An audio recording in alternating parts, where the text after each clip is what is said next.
Hey, my name's Andrew, and today we're checking out the vivobarefoot GOBI winterized. I'm gonna do a full review on this boot when the conditions in upstate New York get more nasty, but it's gotten down to 30 degrees, so I've been out for some walks and some hikes in them, and yeah, we're just gonna talk about the features and my personal experience so far testing the boots out.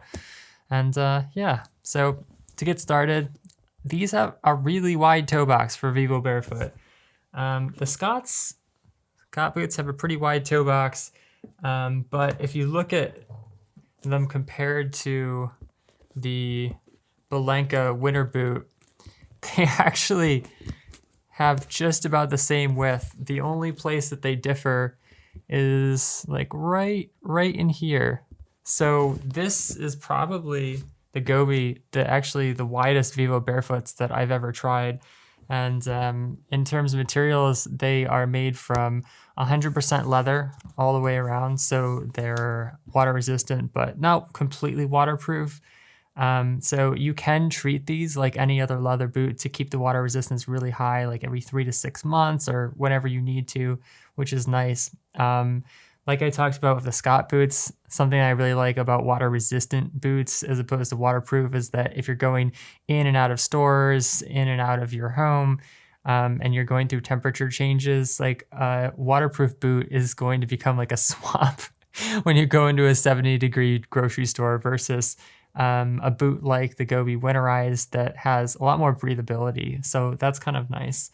In terms of features, I really like these little lace holds here and then up towards the top of the boot, because something that happens with a lot of winter boots is that when you take them off, the laces fall out of the top eyelets and it's really annoying and you have to put them back. So that's pretty helpful. Up at the top of the GOBIs, they have lace locks. So if you're out on a hike, out on a walk, and you want to take them off really quickly to get some snow out of your boots, you can do that. And yeah, they just latch really easily onto there.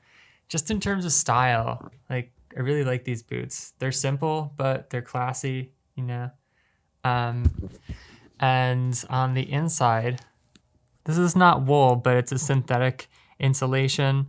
And it's really puffy. So when you're out walking, it helps move the moisture and the hot air away from your body, so you're not overheating and you're not becoming like a swamp inside your boot.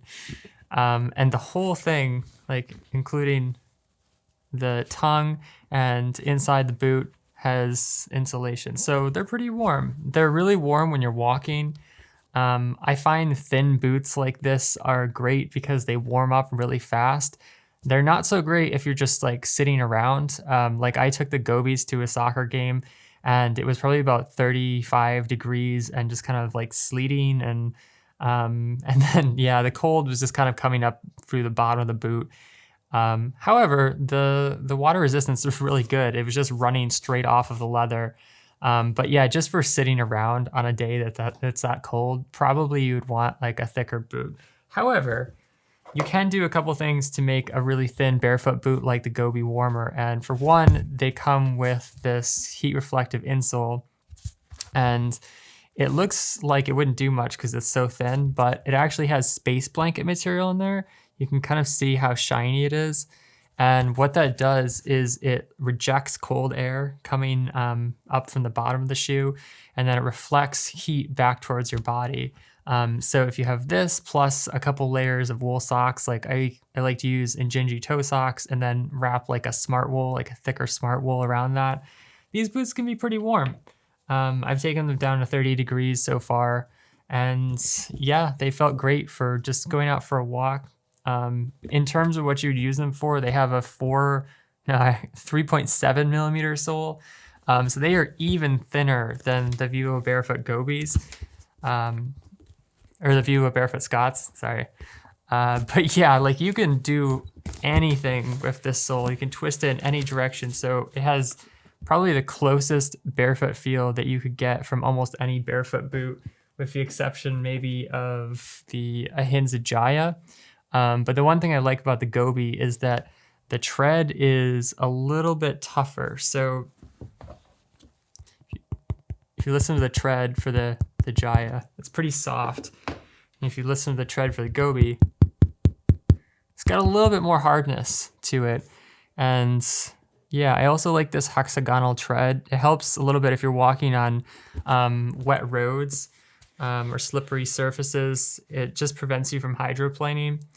But it also gives you really good 360-degree flexibility. That's one thing that's kind of unique about Vivos, is that they use that hexagonal tread pattern. And it's just the most flexible shape you can possibly have for insets on a tread. In terms of more features on the upper, I like that it's like double lined here. So you've got a layer there, you've got a layer here, and then you've got the wraparound sole, which definitely helps keep water out. And then when you go around the side, the rubber comes up pretty high to keep out slush and stuff like that, like if you're walking through a salted parking lot. In the back, you've got a heel tab pull. And like I said, for the Scott, I like that you can actually fit your finger in here, because a lot of barefoot boots just have this little dinky tab and you can't even like get a hold of it. So yeah, these are really easy to slip in, especially because the tongue comes out so much. So yeah, I think overall a great boot for city walking, for going in and outside. I've even used them as a slipper inside because the insulation is really breathable and they're so thin. They're very slipper-like, and they're just the most cozy Vivos that I've ever put on. Like compared to the Scott, which has a little bit more kind of hardcore work booty type of upper, you know, more structure, not quite as bendable. The Gobi is just like, my God. I mean, you can just twist them in any possible direction. So they definitely have a slipper feel, but you know, with a pretty hard sole. Like they have the same type of sole that I had on my Vivo Barefoot Primus Lights, and like you wouldn't think these things would last, but I've had them for 6 years and I'm still running with them in the winter. So yeah, if you take care of it, if you take care of a thin sole and you walk smoothly and you're not grinding, you know, twisting or scuffing your feet, like a thin sole can last you a really long time. So those are my thoughts on the Gobi winterized. Really liking them, but we're gonna see how they do when the conditions get more nasty here in New York, and I'll keep you posted. But in the meantime, if you have any questions about the Gobi or about barefoot winter boots in general, let me know down in the comments, and catch you next time. Peace.